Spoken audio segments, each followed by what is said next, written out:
So it's here, man. June 11th, right, for you? Yep. So you're gonna, I mean, as long as you've been committed, is it starting to sink in that it's here? Yeah, it's gone by quick.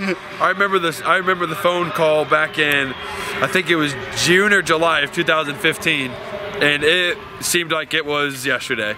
I remember celebrating with we're actually out at work, and I was celebrating with my friend, and time flies by. High school flies by. All of it flew by, and these next few weeks will fly by. So I'm gonna just, try to enjoy as much as I can. Left the high school. I just graduating Sunday. Congrats. And thank you. And I got my graduation party tomorrow. So nice. What's your approach going into this freshman year? How are you kind of going in there with your mindset and how you feel?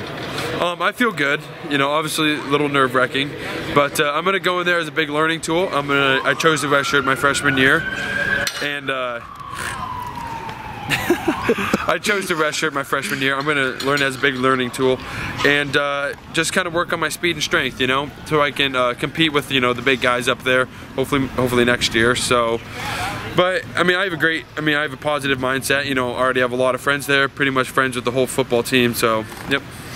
And I talked to Levi and Tristan and those guys. It seems like you guys are pretty close as a class. This class that's coming in, you group chat, all that stuff. Yeah. I mean, how close are you, and has that just kind of progressed over time? I consider all of them my best friends, especially the ones here in Iowa, like Jake Coons, Levi, and Tristan. We've pretty much been together, ever since back in 2015 or the start of 2016. But no, every day we grow closer. We talk to each other every day. Here, when we actually get to see each other in person, that helps out a lot because we just hang out for the next 7-8 hours and bond. So it all works out. In terms of, I think when you committed, didn't you commit as a defensive end? Yep, committed as a defensive end. Talk to me about that process, how you ended up on the offensive side of the ball.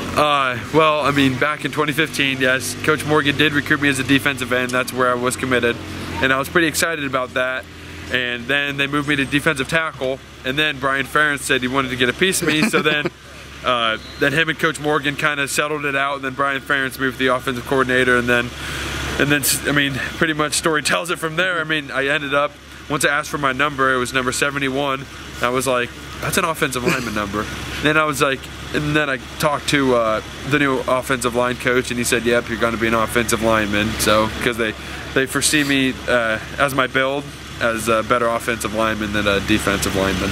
And what are your thoughts of Tim Polishek? Seems like a pretty fiery and enthusiastic guy. Yeah. Yep, he is, for sure. For sure. So you're going into a school with an incredible offensive line tradition. Does that kind of resonate with you? Yeah, absolutely. That's basically why I picked Iowa.